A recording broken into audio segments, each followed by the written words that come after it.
mokonzi mboka aza kosenga ke bande bana na biso bande ko na biso tokende na armée to bundela Congo mais tokotika kaka ba soda ba bundela Congo te biso pe ba civil to bundisa pe ba ko bundisa Congo na ba mikanda ya lokuta ba M23 ba M23 ya administratif ba M23 juridique il faut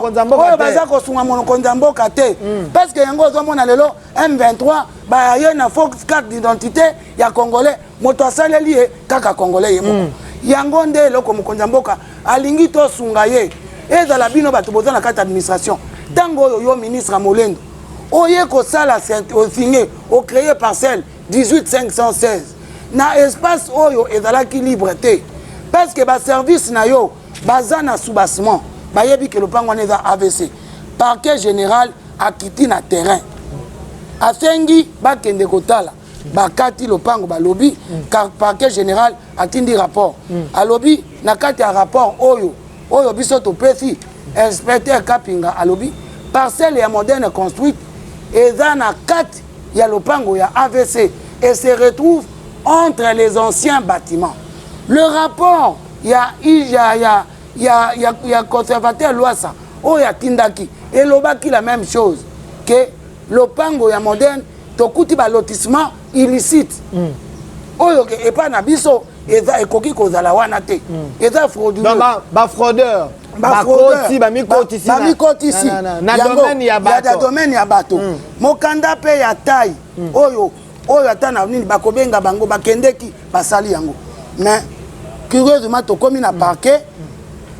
baye kopesa croquis mosusu awa tolongwe na configuration oyo toye kokoma na configuration ya 40 tokomi na 40 hectares bapesi croquis musu ndenge ni balongoli yo bakrele bango isika obendenge croquis wana epesi kaka ngai croquis wana ya misato elobi kaka ngai croquis oyo elobi boy lopango oyo mobimba 47 hectares eza ya AVC mais moderne alakisi bango ke ye azali na 25 na kati ya lopango ya AVC mais tango totali PV de métrage et bornage na ye lopango na ye eza koloba ke aza 1 km ya rivière Njili akoko za na avenue Wasa voilà que tango mikanda yo surtout ekomi na maboko ya IG IG akomi 3e juridiction akomi kosambisa ba document oyo lelo akomeli chef à cadastre akomeli huissier oyo ezali PV ya huissier assermenté akiti na bato à cadastre alobi boye alobi tango tokiti en présence des deux parties na ba expert ya cadastre bangoyo ba mesurer lopango moderne construction aza na 4 ya lopango ya AVC IG abengi na téléphone alobi ko exécuter te zongi selanga nde rapport ba be bato outil ya monique mais olobaki na ngai réinstallation soki moderne aza na kati to exécuter na ye na bimisa biso to lobi non oyo komi en torse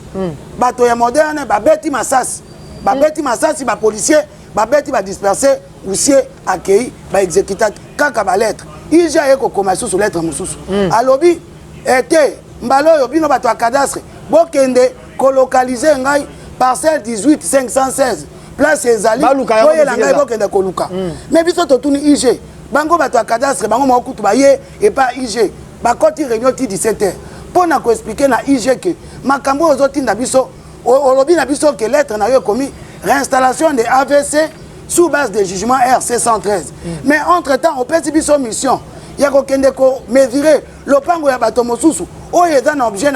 na jugement te tokokota kuna ndenge